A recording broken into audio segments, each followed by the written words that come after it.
We give you the facts, it's not what you think. Popeye Newsling, Young King, 1 yard, bless. Good morning, Popeye. Grandma watch Popeyes every morning and every night. What am I think? What am I think?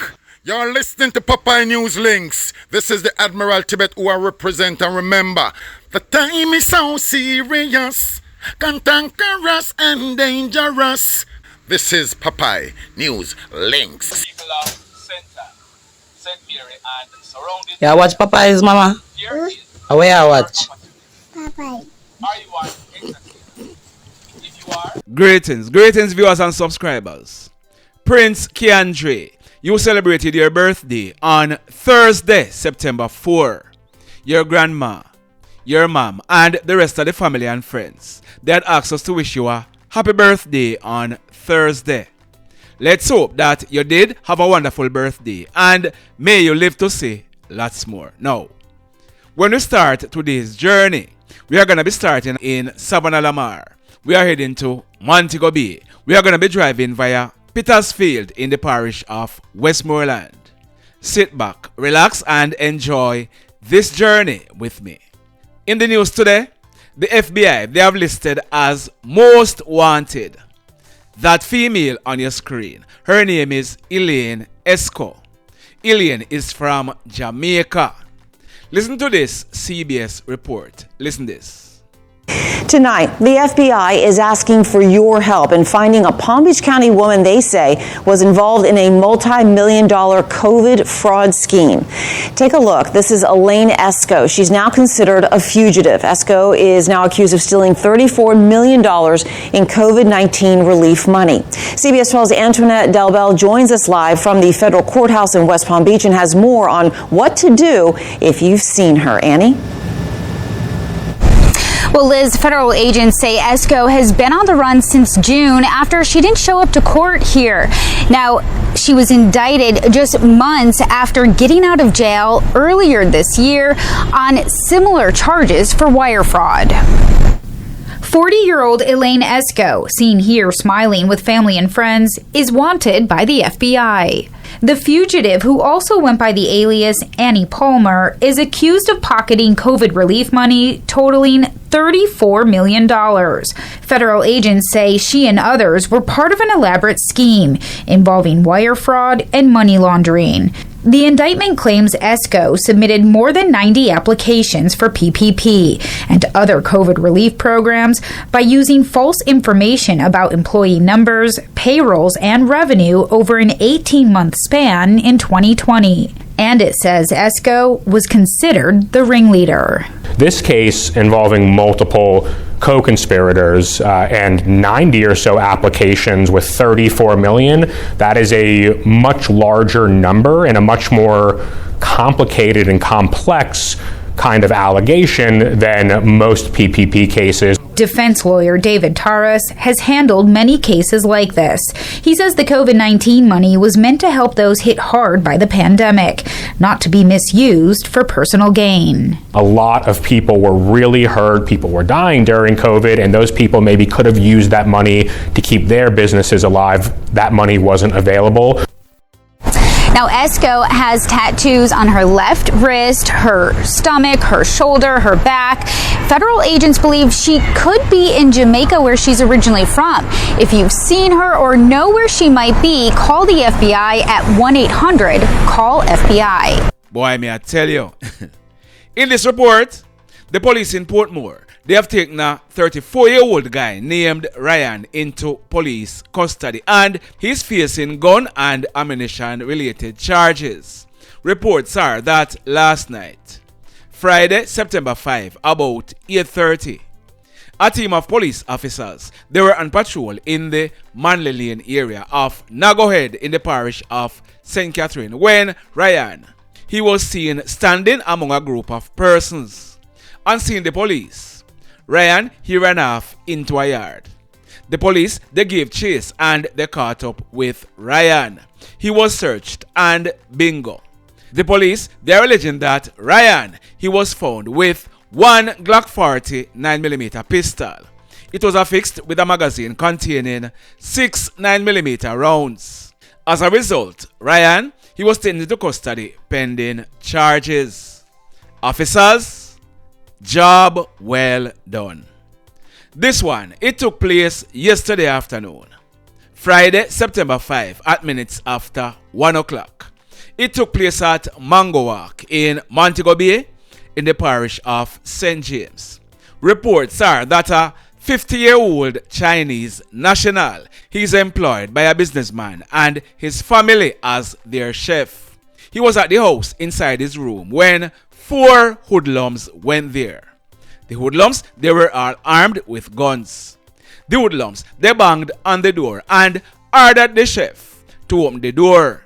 He refused and the hoodlums, they kicked off the door.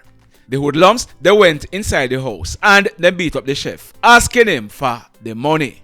They then tied him up and put him to lie down. The hoodlums, they then searched the house.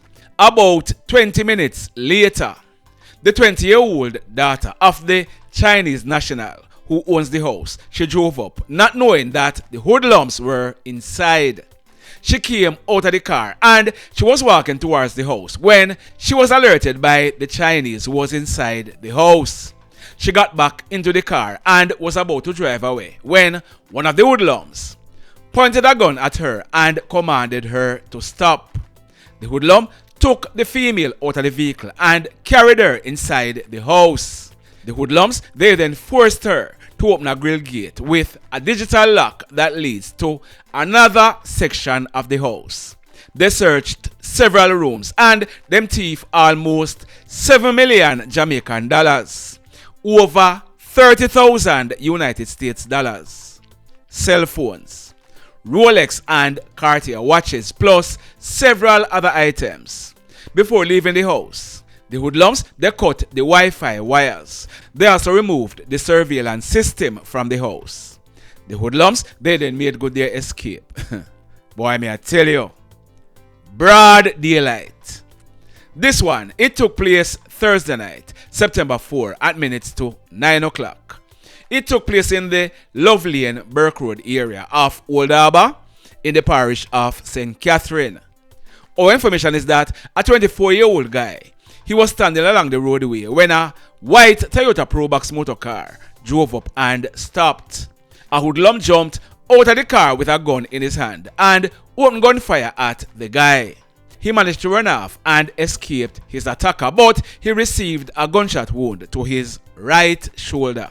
The hoodlum, he then jumped back into the Probox and made good his escape. The guy who was shot, he was rushed to hospital where he was treated and admitted. We are told that when the police processed this crime scene, 2 9mm spent shells were recovered from the scene. The mayhem. This one, it took place Thursday afternoon, September 4, about 2:15. It took place along the Belmont Main Road, about 100 meters east of the Belmont Academy in the parish of Westmoreland. Our information is that young man on your screen, his name is Delano Johnson. Delano was a 23-year-old bartender employed to Sandals South Coast, and he lived at Belmont in the parish of Westmoreland. We are told that Delano, he was riding a red Cobra motorcycle along the roadway. He was heading towards White House direction. A black 2011 Toyota Noel that was being operated as a taxi, it was coming in the opposite direction. That taxi, it plied the route White House to Savannah Lamar, and it was being driven by a 66-year-old taxi driver. What we're learning is that a young girl and her brother, they were waiting on a taxi to go to Savannah Lamar. They couldn't get any taxi, so they decided to walk away from the crowd of persons towards a big tree where they were alone. The driver was coming from White House direction and the young girl stopped him. She was on the right hand side of the road when they are heading towards Savannah Lamar. Without due care and attention, the driver of the Toyota Noel, he swung over to the right hand side of the roadway and he veered into the path of the motorcycle that Delano was riding. As a result, there was a collision. As a result of this collision, Delano, he was thrown from the bike onto the asphalted roadway. He received serious bodily injuries and he died as a result. 2 passengers in the Toyota Noah, they were injured, but their injuries are not considered life-threatening. Sad indeed. This one, it took place last night, Friday, September 5, almost 11:30. It took place at the T-junction at the Appleton Hall and Salt Spring Main Roads in the parish of St. James. Our information is that a man, his name is Dwayne Alphanso Eccleston. Last month on August 15, Dwayne, he celebrated his 45th birthday. He lived at Salt Spring in the parish of St. James. We are told that Dwayne, he was driving that 2013 Toyota Foxy on your screen. He was heading in an easterly direction towards the Green Pond Main Road. A 2015 Nissan Serena was traveling in the opposite direction towards King Street. On reaching at the T-junction and whilst negotiating a left-hand corner, the Toyota Foxy, it failed to keep to its left and it veered right into the path of the Nissan Serena motor car. This resulted in a head-on collision. The driver of the Toyota Foxy, Dwayne Eccleston, he was thrown from the Foxy and he died on the spot. The driver for the Nissan Serena, who is from the parish of Westmoreland, he was seriously injured and he was admitted in hospital in a serious condition. Let's hope that he pulls through. Sad indeed. This one, it took place late Wednesday night, September 3, almost 10 o'clock. It took place at Laurel Court in the Southborough area of Portmore in the parish of St. Catherine. The police, they are reporting that, acting on intelligence, they went to a house in the area where it was reported that a guy was seen with a gun. They are saying that on their arrival, they saw a guy fitting the description that they received. The guy, on seeing the police, he ran up a staircase onto the roof of several attached houses. They are saying that they chased the guy and he jumped down from the roof, pulled a gun and opened gunfire at them. They are saying that they took evasive action and returned the fire, and 2-2s, it was all over. They are saying that the guy, who was later identified as Horace Romaine Bish, he was 32 years old and he lived in the same Laurel Path area.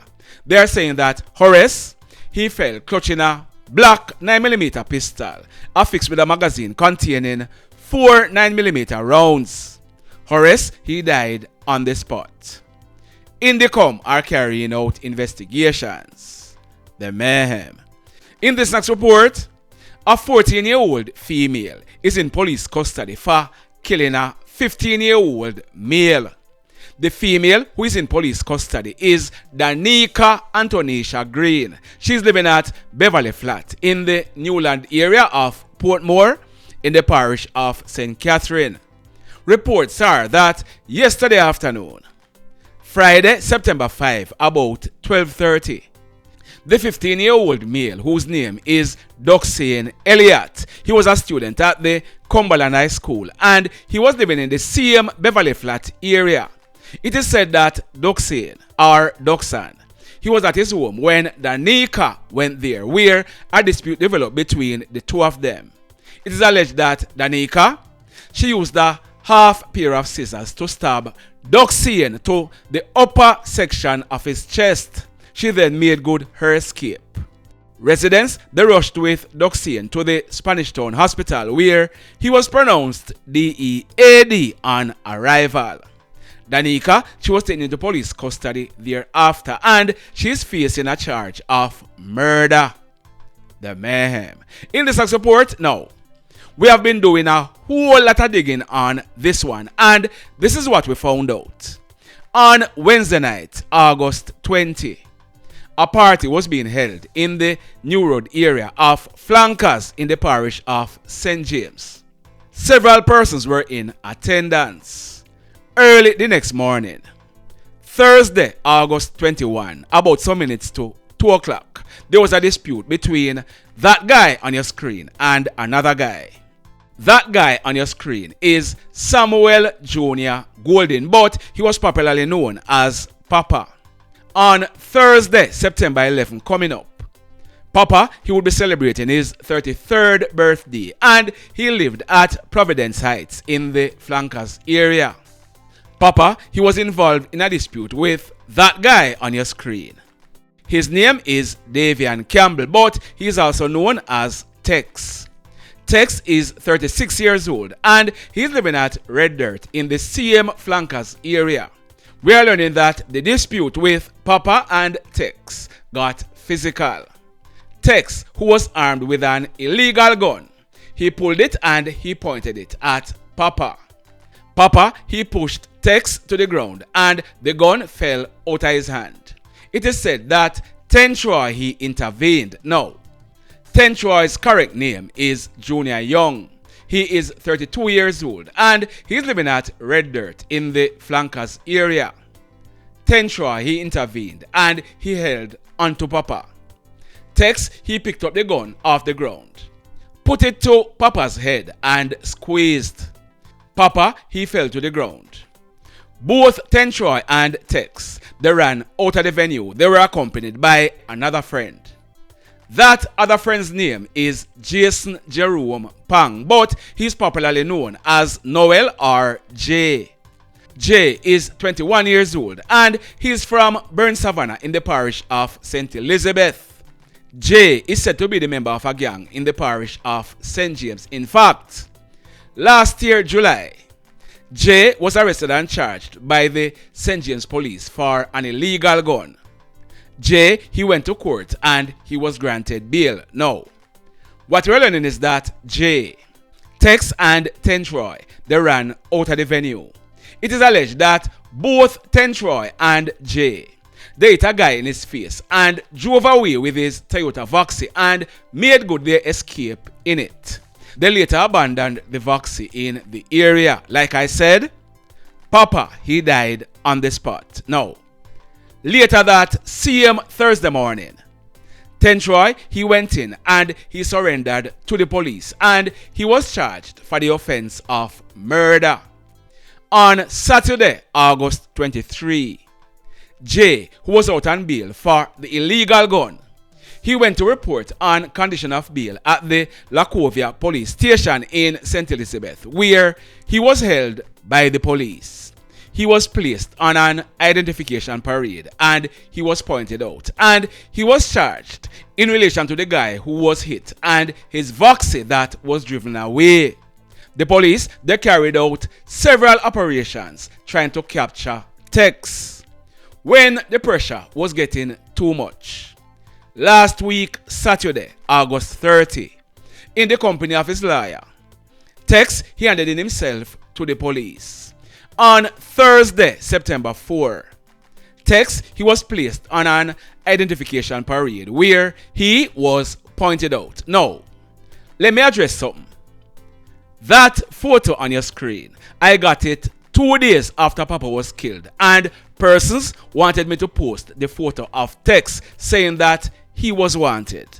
I did my consultation and I found out that if and when Tex was held by the police, he would be placed on an identification parade. Some of the persons who sent me the photo, they were upset with me because according to one or two of them, it seems like I was on Tex's side. Now, what you need to understand is that we try to do things the right way over here. So, if I had gone ahead and posted Tex's photo, when the police hold him and when him go to court, he would have bust the case because Popeye posted his photo. I hope you now understand. So, Jay, Tex and Tentroy, they'll be facing the courts shortly. The mayhem. So let me ask you something. Let me ask you something. Have you hit on the love button as yet? If you have not yet done so, remember to hit on it. Also, if you are over here watching our videos and you have not yet subscribed, hit on the subscribe button as also hit on the notification bell. Then click all so that whenever we drop a new video, you will be one of the first to be notified.